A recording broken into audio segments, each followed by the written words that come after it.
out on a pond right near my house doing some beaver scouting.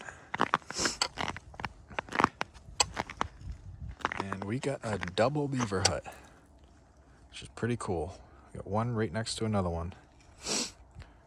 There was just too many, so they built an addition. And yeah, we got bubbles, we got open water, we got beaver trails, beaver marks. They've been up on the mound doing mud, sticks. Found a couple of runs. Run around the front, there's a feed pile. Found a run on the back. So yeah, I mean, I don't even have to say anything. You can tell it's fresh. You can see the sticks on the top. You can see the water. You can see the bubbles in the water, the sticks in the water. I mean, they were out on the ice recently eating some sticks a couple days ago. Even I don't know, last night. Those are fresh. We just had some rain that melted all the snow and then it froze. So I know that those are fresh because, you know, they wouldn't have looked like that. They would have been in the snow or they would have been. But yeah, double beaver hut.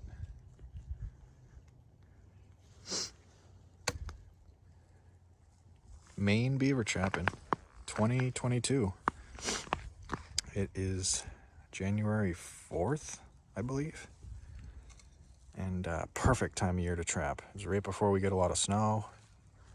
The ice is thin enough to chisel, safe enough to walk on, but will also refreeze if you're doing a drowning set or a snare. So, you know, if I set something tonight and the next few days, it's probably going to freeze over. But yeah, I'm going to check out another one. And the feed pile is probably right there. This thing, it's two huts. We've got a hut here and a hut there. And yeah, this is definitely active.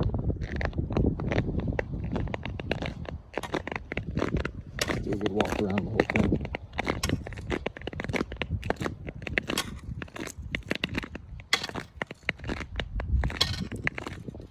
Look at that stick. They're in here. It might be a family of two or I'll walk around, check a couple of runs. I like to see one on the backside there. And check this out. That's fresh mud. I mean, they just recently, that's after ice season. You know, it's on top of the ice. And there's fresh sticks. I mean, that could have been like the other day or last night. You know, you see bubbles. I'm seeing all kinds of bubbles. And that ice is really thin. So yeah, this is obviously a run coming out of this house. This is cool. This isn't easy. I don't want to say easy, but this is a little more obvious where they're running, where they're at. You know they're in here. I bet there's a big one. There's a couple big ones. I actually live on this pond and do docks, install a lot of docks.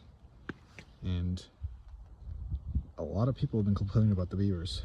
They've been chewing up the shoreline, you know, messing with their docks. And they're not really doing too much, but chewing the wood, chewing the trees around it. And you get a nice piece of shoreline, that can kind of suck. If a beaver takes down a couple big trees, you know, they're kind of like a chainsaw. They can cut that tree right down. So this is kind of like a nuisance trapping. I don't think anyone's going to be upset that I'm here, or if I pull out a couple beavers. They might actually be happy. Look at this. Another spot. Look at that trail. That's a beaver trail right there. Look at that. They're running in and up. They're sliding in and up into this hole and getting fresh sticks, going back to their hut.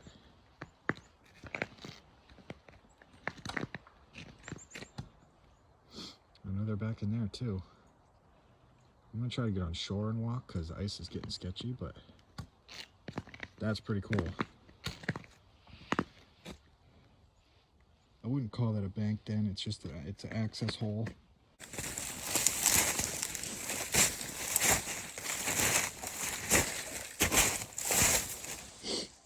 I mean, look at that. A lot of guys call them slides, beaver slides, because it's kind of what it looks like. They're either coming up, you know, and sliding in, getting food, going back out. Actually kind of looks like a hole right here. I might poke around, but yeah, I mean, that's a beaver trail. That is muddy, that's fresh. There's gotta be 20, 25 beavers in this little cove. Multiple huts, probably a couple bank dens, and I think I counted about a dozen open access holes, big ones. So you know it's not a little beaver, you know. And they are active. I'm gonna reach out to the locals and see, you know, what their thoughts are. You know, just always helps just to ask. Don't really need permission, but you don't really want to make anyone upset. And sometimes they know. They saw the beaver, they saw a big one, they saw a family of them. They'll tell you. That's who told me. One of my friends lives close and said that he saw a bunch of beaver in here this summer. And I did too, fishing. I actually saw one on the water swimming around, so.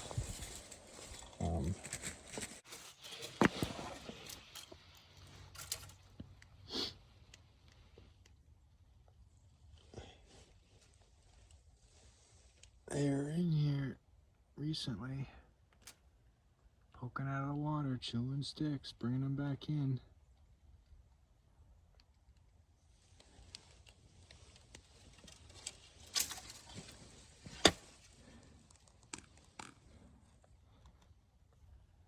There's a fresh stick. This spot makes me want to abandon all my other spots and just put everything into here. Beaver trapping, you want to be efficient. If you know where they are, you know how many there are, you know their sign, go to the good spots, you know, you get what you can. You start getting desperate, running out of ideas, you can go to the other spots, but why not go to the spots that are easier, that are more obvious? You know, there's more of them. Don't waste your time beaver trapping. A lot of guys enjoy it. It's like hiking, getting out there, and I get that, but if you're in it to win it, catch fur, catch meat, just be productive, you might as well. I mean, you might as well do it the right way. You might as well be efficient, you know, be lean, set as least amount of traps as possible without, you know, you don't want to just start throwing out 50, 60 traps and then you're checking them all and you know they're not productive. You know, you can be just as efficient with a dozen traps and catch 5 or 6 beaver every time than with 50 traps and catch, you know, 10 beaver. It's all the same. The amount of times you check them, you know, same trap will catch multiple beaver. So I'm lean. I like to have, you know, maybe a dozen snares and just pick out your best spots. Pick out the run, you know, right in the middle of a run, or bait a really good stick with 3 or 4 snares, or and whatever works, just repeat it.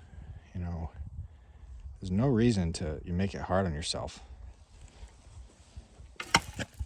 You know, if you got the time, you got the traps, go to town, but it takes a lot of time, a lot of scouting, setting them up, checking them, and you don't know what the weather's gonna do. Sometimes it freezes, sometimes it thaws. You know, it's nothing. I'm in Maine.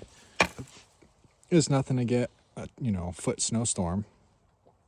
and now you got 20 traps buried under the ice, which is, you know, fine until you got to go check them all, chisel them all out. So, like I said, you can be just as effective with a dozen snares, dozen traps, dozen conibears. Oops, excuse me. I've used conibears before, and they're great. 330s or whatever, kill traps. But they're heavy. You know, you start carrying half a dozen conibears and your sled and a chisel and a shovel, whatever your gear is, it can add up. Especially if you're carrying a couple 30, 40-pound beavers back. So, they're great, and I have nothing bad to say about them. They work better in certain areas. I also got my finger closed in one time. I blame myself, but I broke a finger on a kill trap, and I won't look back. They can be dangerous. If you're not paying attention, if your trap's set on a hair trigger, which is what mine were, I just had them set very light. I was having trouble catching beaver. And when I set it down in the water, it just went off and was not good. Definitely broke a finger. It was cold, and getting your finger out of a conibear is not fun, especially when you're alone. So I switched to snares a few years ago, and like I said, I won't look back. They don't last as long. That's the catch. You can have a conibear for life. You maintain it, and you boil it, wax it, whatever, update the springs. You can have a conibear for life.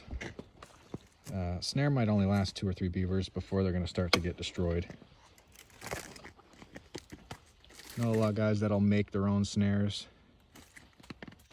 I'm not there yet. I know it's not like a level of skill. I just don't have the time and the knowledge, really. I'm sure it's simple, but I like them being ready to go. I buy them and they're ready and they're in a bag. And it's just easier for me. Probably not as cheap. I know I could do it a lot cheaper, have a lot more snares. And I might get into that. I might get into it next year where I start making my own snares. But for now, I like to buy them. And yeah, set them on a bait pole. I'll set a poplar stick with 3 snares around it. Make a run. I call it a bridge. Some people don't really know what that is, but I'll take a bunch of sticks and just make a bridge or a wall and set a few snares in the middle, and they gotta go through it. Somewhere like this, they're coming in and out. There really isn't a run per se. I'm sure there is, but they're kind of just vaguely swimming in here. I might make one of my bridge little wall systems. And when you got this much sticks on the shore, you can get creative with some wire and a little hammer and nail, and it's pretty much a sideways ladder. Put a sideways ladder in the ice with some snares, and then block everything off. You block off the shore, you make a perimeter of sticks like a fence, and it's only a matter of time. They gotta swim through somewhere, and they'll swim right through your snare. And once it's set up, you can leave it for good. You can leave that in the ice. The ice will hold it, freeze it over, and you've almost got like a fence, an underground fence, where it's in the ice for the year. There's no laws on that. There's no, the sticks will fall in the water in the spring and just kind of do their thing. As long as you're not polluting or putting something else other than sticks like metal, or as long as it's natural, you can be creative. Nobody told me that when I started beaver trapping. You can build, you can take a log, as long as you're not altering the lake or, messing with someone's property or cutting trees down. I usually bring a handsaw with me and an axe, and whatever's on the ice or whatever's already dead, you can use it. You can make whatever you want. There's no right or wrong way.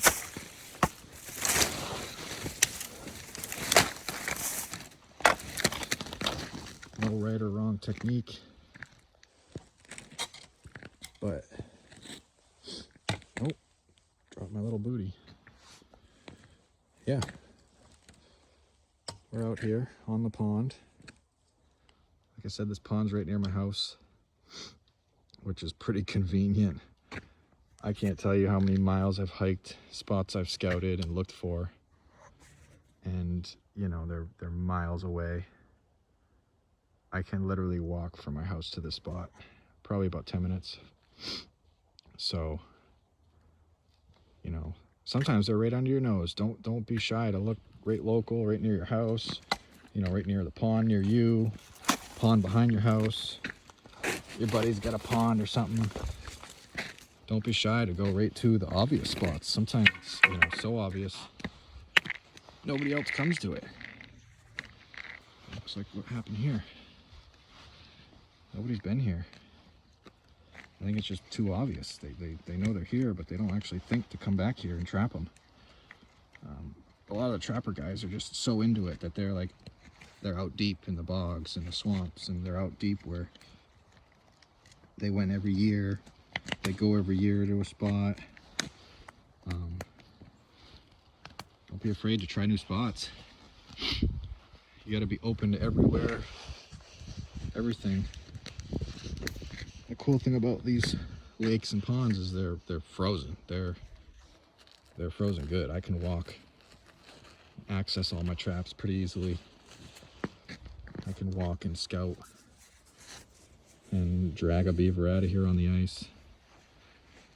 You get out to some ponds and swamps, and it's really not that accessible. I mean, it is, but they're a little more marshy, a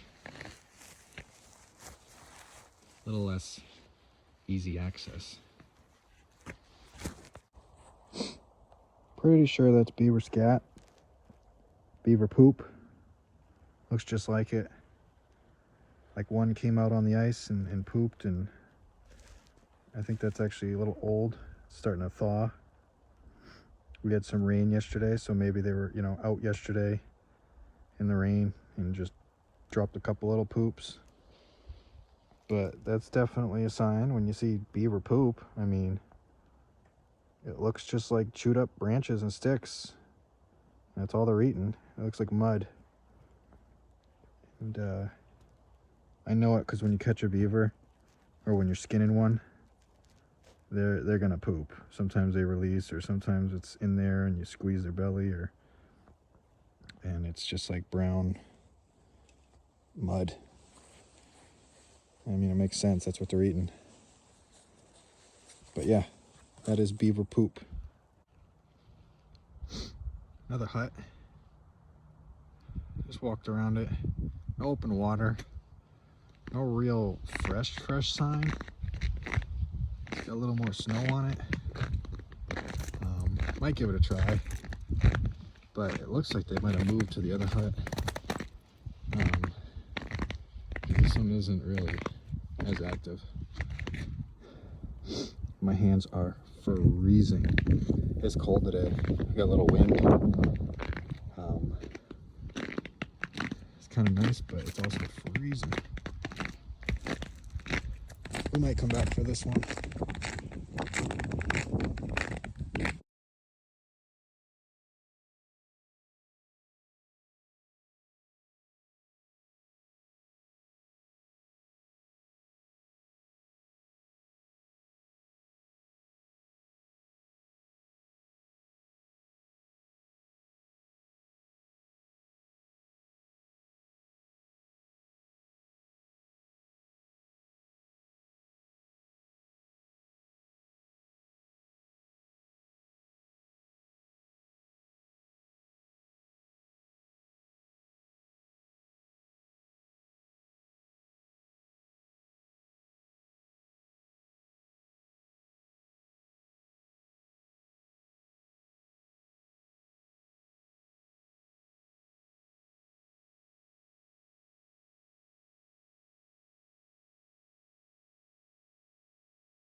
you want a bag or